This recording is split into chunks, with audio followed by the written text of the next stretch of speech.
Hello and welcome everyone the online गुरु में मैं सुनील शर्मा आप सभी का स्वागत करता हूं। आज के इस सेशन में हम चर्चा करने वाले हैं Motilal Nehru school of sports के बारे में, जो कि हरियाणा के सोनीपत डिस्ट्रिक्ट के राय नाम के प्लेस पे सिचुएटेड है। अभी रिसेंटली इन्होंने अपना एंट्रेंस के लिए नोटिफिकेशन इशू किया है फॉर द ईयर 2024-25 सेशन के लिए। और भी ऐसे जितने भी स्कूल्स होते हैं उनके एंट्रेंस रिलेटेड डिटेल्स मैं आप लोगों के लिए लेकर आता हूं। अगर आप उन सभी को रेगुलर बेसिस पे देखना चाहते हैं तो चैनल को सब्सक्राइब कर बेल आइकन प्रेस करना ना भूलिएगा, ताकि रेगुलर बेसिस पे हम आपके लिए ऐसे वीडियोस अवेलेबल कर सकें। और आज का सेशन स्टार्ट करने से पहले आप सभी को इन्फॉर्म करना चाहूँगा, हमारी तरफ से RIMC, RMS, सैनिक स्कूल, नवोदय विद्यालय जैसे वेरियस एंट्रेंस एग्जाम्स के लिए ऑनलाइन क्लासेस अवेलेबल की जाती है। अगर आप हमारे साथ जुड़कर इन क्लासेस के थ्रू प्रिपेयर करना चाहते हैं तो 7737653468 पर आप मुझसे कांटेक्ट कर सकते हैं। तो चलिए स्टार्ट करते हैं आज के सेशन को। Motilal Nehru school of sports Rai, जो कि हरियाणा के सोनीपत डिस्ट्रिक्ट में सिचुएटेड है, इनका एडमिशन का नोटिफिकेशन है 2024-25 के लिए। अब देखिए, एडमिशन होगा क्लास 5 में, जो कि मेन एंट्री पॉइंट होता है। इसके अलावा अदर क्लासेस की भी डिटेल्स मैं आपको अभी शेयर करूंगा। सबसे पहले देखिए, क्लास 5 के लिए कितने स्टूडेंट को लिया जाएगा, तो 150 कैंडिडेट को यहाँ पे लिया जाएगा। इनमें से 75 बॉयज़ होंगी और 75 गर्ल्स होंगे। इन्हें मेरिट बेसिस पे यहाँ पे एडमिशन दिया जाएगा and 80% seats are reserved for Haryana domicile, मतलब हरियाणा के 80% लोगों से इन सीट्स को फिल किया जाएगा। रिमेनिंग 20% पे अदर स्टेट के लोग यहाँ पे अप्लाई कर सकते हैं। इस चीज़ का आपको ध्यान रखना है।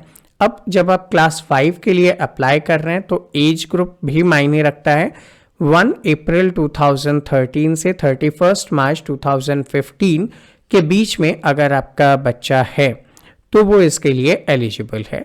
फॉर एन एग्जाम्पल, अगर बच्चा 9 to 11 ईयर्स का है एज ऑन 31 मार्च 2024 तो वो इसके लिए एलिजिबल है। लेकिन ज़्यादा बेहतर होगा कि आप इस क्राइटेरिया को देख लीजिएगा कि क्या आपके बच्चे का डेट ऑफ बर्थ इस अकॉर्डिंग है या नहीं है, तो उस अकॉर्डिंग आप यहाँ पे एंट्रेंस में पार्टिसिपेट ले सकते हैं।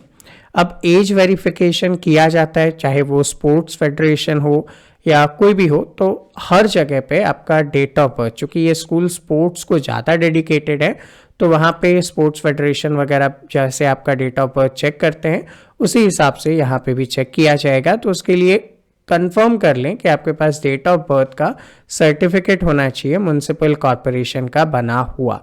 उसके अदर देन यहाँ पे आपका काम नहीं चलेगा। दूसरी चीज़ यहाँ पे आपको ये भी याद रखना है कि जो रूल्स है कि बर्थ एंड डेथ सर्टिफिकेट के according only if the birth has been registered within 2 year from the date of birth, मतलब सपोज करते हैं बच्चे का जो बर्थ है वो जिस भी डेट को हुआ है उसके 2 साल के अंदर अंदर उसका बर्थ सर्टिफिकेट बन जाना चाहिए, वही वैलिड होगा। अगर आपने लेट बनवाया है या फिर आपने अभी बनवाया है तो वो कहीं से भी वैलिड नहीं होगा। तो इस चीज़ का आपको ध्यान रखना है। दूसरी तरफ यहाँ पे लेटरल एंट्री का भी सिस्टम है और लेटरल एंट्री यहाँ पे आउटस्टैंडिंग स्पोर्ट्स पर्सन कैटेगरी में दिया जाता है। ठीक है, आउटस्टैंडिंग स्पोर्ट्स पर्सन कैटेगरी में दिया जाता है। अगर आप आउटस्टैंडिंग स्पोर्ट्स पर्सन या OSP की कैटेगरी में बिलोंग करते हैं तो एप्लीकेंट को सिर्फ और सिर्फ स्पोर्ट्स स्पेसिफिक टेस्ट देना पड़ेगा और उन्हें जो रिटन टेस्ट है ना वो नहीं देना पड़ेगा। There will not be any PSAT and written test. ठीक है, तो अगर आप स्पोर्ट्स कैटेगरी में हैं तो आपको रिटन टेस्ट नहीं देना है, अदरवाइज आपको एडमिशन के लिए रिटन टेस्ट देना पड़ेगा, जिसके बेसिस पे आपका यहाँ पे सिलेक्शन होगा। Admission process for lateral entry student will be same, जैसे ही क्लास 5 के स्टूडेंट के लिए होता है वो सब कुछ सेम रहने वाला है। अब टाइमलाइन की बात करें तो क्लास 5 एंड OSP कैटेगरी या लेटरल एंट्री में जब आप अप्लाई करेंगे तो ऑनलाइन 24 नवंबर 2023 से स्टार्ट हो चुके हैं। विदाउट लेट फीस आप 5 जनवरी 2024 तक इसे फिल कर सकते हैं। और अगर आप लेट फीस 500 के साथ फिल करना चाहें तो 12 जनवरी 2024 तक इसे सबमिट कर सकते हैं। अब टेस्ट वगैरह के लिए क्या डेट्स है, तो क्लास 5 एंड अदर क्लासेस के लिए जो डेट ऑफ टेस्ट होगा वो फर्स्ट वीक ऑफ फरवरी होगा। यहाँ पे क्या क्या है आपका physical efficiency and sports aptitude test, जिसे कि शॉर्ट में पीसेट कहा जाता है। ये कहाँ पे होगा, इन्हीं के कैंपस में किया जाएगा।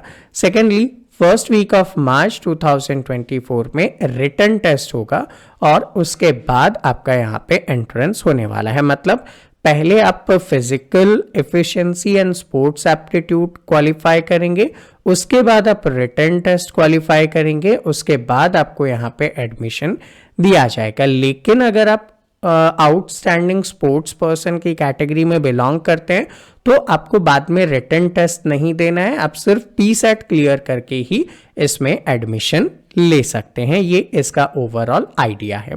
अब ऑफलाइन एप्लीकेशन नहीं चलने वाला, आपको एडमिट कार्ड स्कूल की वेबसाइट से ही डाउनलोड करना है, पेमेंट आपको ऑनलाइन ही करना है। स्टूडेंट पीसेट और रिटन टेस्ट को देने वाले हैं और उसके बाद जो रिजल्ट होगा उनकी कैटेगरी वाइज वो फाइनल होगा, उस अकॉर्डिंग ही आपको यहाँ पे फंक्शन करना है। जो रिटन टेस्ट होगा लाइक फॉर क्लास 5th के लिए वहाँ पे क्या आने वाला है, हिंदी 25 मार्क्स की, इंग्लिश 25 मार्क्स का, मैथमेटिक्स 25, जनरल नॉलेज 25, तो टोटल आपका 100 मार्क्स का यहाँ पे पेपर होने वाला है। बाकी डिटेल के लिए जब आप एप्लीकेशन देंगे तो वहाँ पे डिटेल्ड में आपको सिलेबस वगैरह अवेलेबल करवाया जाएगा। ये तो था इनका नोटिफिकेशन एंट्रेंस के लिए। अब हमें बात कर लेना चाहिए कि इसका फीस स्ट्रक्चर वगैरह क्या होता है। तो देखिए इनका ये कहना है कि जो बोर्डर्स हैं, जो बोर्डिंग में रहने वाले हैं, उनके लिए स्कूल अप्रॉक्सीमेट 2,70,000 खर्च करता है on each and every student. But ये जो फीस है गवर्नमेंट ऑफ हरियाणा क्या करती है, इसे सब्सिडाइज्ड करती है, तो आपको सब्सिडी के साथ ये फीस देनी है।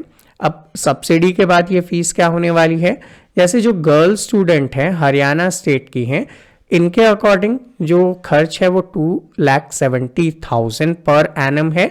लेकिन क्लास 5 से 8 तक के लिए ट्यूशन फीस बिल्कुल निल है, आपको कुछ नहीं देना। क्लास 9 10th के लिए निल, क्लास 11 12th के लिए निल, आपका कोई फीस नहीं लगेगा। लेकिन चूंकि आप बोर्डिंग में रह रहे हैं तो वहाँ पे आपका लॉजिंग, बोर्डिंग और स्टेशनरी का खर्चा होगा मात्र 30,500 रुपये। तो हाईली सब्सिडाइज्ड आप इसको आसानी से कह सकते हैं।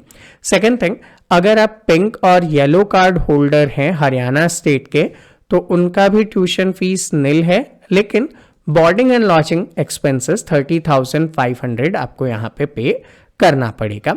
एंड अदर जो बॉयज स्टूडेंट है हरियाणा स्टेट के, उनके लिए भी ये सेम क्राइटेरिया है, लेकिन थोड़ा सा चेंज है।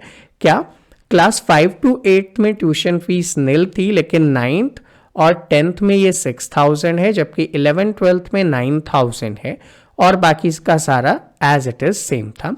जो नॉन हरियाणवीज पर्सन्स हैं, जो हरियाणा के नहीं हैं, वो अगर इस स्कूल में एप्लीकेशन दे रहे हैं और इसमें आ रहे हैं तो फुल फीस आपको पे करनी पड़ेगी। अगर आप नॉन हरियाणा पर्सन्स हैं तो आपको फुल फीस यहाँ पे करनी पड़ेगी, उस चीज का आपको यहाँ पे ध्यान रखना पड़ेगा। तो ये एक बेसिक सा डिफरेंस हो जाएगा। अगर रियल ब्रदर या सिस्टर हैं तो 20% तक इस फीस में कंसेशन आपको अलाउड किया जाता है। स्कूल एम्प्लॉयज वगैरह हैं तो भी आपको ऐसे यहाँ पे जो है बेनिफिट्स दिए जाते हैं फीस में रिडक्शन के थ्रू। अब बात करते हैं गाइडलाइंस क्या क्या है, तो गाइडलाइंस को भी देख लीजिए। यहाँ पे class 6 to 9th and 11th में जो एडमिशन दिया जा रहा है, अब बात कर रहा हूँ OSP आउटस्टैंडिंग स्पोर्ट्स कैटेगरी के अंदर या आउटस्टैंडिंग स्पोर्ट्स पर्सन कैटेगरी में आप आते हैं तब, तो वहाँ पे ना आपको सिर्फ पीसेट देना है एंड बाद में रिटर्न आपको नहीं देना पड़ेगा। तो टूर्नामेंट वगैरह ये लोग ऑर्गेनाइज करेंगे, उस अकॉर्डिंग आपका काम होने वाला है। अब किन्हें कंसिडर किया जाएगा आउटस्टैंडिंग स्पोर्ट्स पर्सन के लिए, तो देखो डायरेक्ट एडमिशन है विदाउट स्पोर्ट्स ट्रायल। कब? जब आप Olympic games and international Olympic committees के थ्रू मेडल जीते हुए हैं, ठीक है, या फिर वर्ल्ड चैंपियनशिप में, कॉमनवेल्थ में, एशियन गेम्स में, Asian championship, south Asian federation games वगैरह में मेडल जीते हुए हैं, तो उनके बच्चों को यहाँ पे बेनिफिट दिया जाएगा। Second thing, admission sports trial के बेसिस पे कब कब होंगे? अगर आप नेशनल मेडलिस्ट हैं, पार्टिसिपेंट हैं, खेलो इंडिया में मेडलिस्ट हैं वगैरह वगैरह, तो उस कैटेगरी के अकॉर्डिंग ये आप यहाँ पे बेनिफिट देख पा रहे हैं कि किन किन को यहाँ पे लिया जाएगा विदाउट ट्रायल, ठीक है। तो अब अगर आप खेलो इंडिया यूथ गेम्स में फर्स्ट सेकंड थर्ड नंबर के मेडल होल्डर्स हैं, तो आपके लिए क्या ही फिर अलग से टेस्ट करवाने की ज़रूरत होगी, इनको डायरेक्टली यहाँ पे एडमिशन दे दिया जाएगा। इस चीज़ का आपको ध्यान रखना है। Second thing, maximum 40 marks for merit certificate के लिए आपको यहाँ पे मिलने वाले हैं। अब क्या क्या मिल सकते हैं आपको, कब कब मिलेंगे? लाइक अगर आप नेशनल में गोल्ड मेडल जीतने वाले हैं तो 40 मार्क्स मिल जाएगा, तो हो गया आपका काम अच्छे से। सिल्वर मेडल है तो 30, ब्रॉन्ज मेडल है तो इस अकॉर्डिंग आपके अलग अलग स्पोर्ट्स में अगर आप जिस जिस फील्ड में जितने अचीवमेंट वाले हैं तो उस अकॉर्डिंग आपको यहाँ पे बेनिफिट्स दिए जाएंगे। वो आप आसानी से इसे पॉज करके पढ़ सकते हैं ताकि आपको एक बेसिक सा आइडिया हो जाए कि आप किस स्पोर्ट्स पर्सन्स की कैटेगरी में आते हैं, एंड ऑल दैट डिटेल्स आप यहाँ पे स्क्रीन पे देख पाएंगे। सो स्टूडेंट, ये था हमारा आज का सेशन। आई होप आप सभी को इजीली समझ में आया हो। फिर भी अगर कोई डाउट या कोई क्वेरी हो तो आप MN राय स्पोर्ट्स स्कूल्स में इजीली कांटेक्ट कर सकते हैं। एंड अगर आप हमारे साथ जुड़ के RIMC, RMS, सैनिक स्कूल, नवोदय विद्यालय जैसे एंट्रेंस के लिए प्रिपेयर करना चाहते हैं तो 7737653468 पर मुझसे कांटेक्ट कर सकते हैं। एंड रेगुलर बेसिस पे ऐसे ही वीडियोस देखने के लिए, ऐसे ही इंफॉर्मेटिव वीडियोस के लिए जहाँ पे आपके स्कूल्स वगैरह के एडमिशन्स हैं, तो हमें इन प्लेटफॉर्म्स पे फॉलो कर सकते हैं जिनका लिंक नीचे डिस्क्रिप्शन में भी दिया गया है। तो मिलते हैं आपसे अगले सेशन में, तब तक के लिए जय हिंद।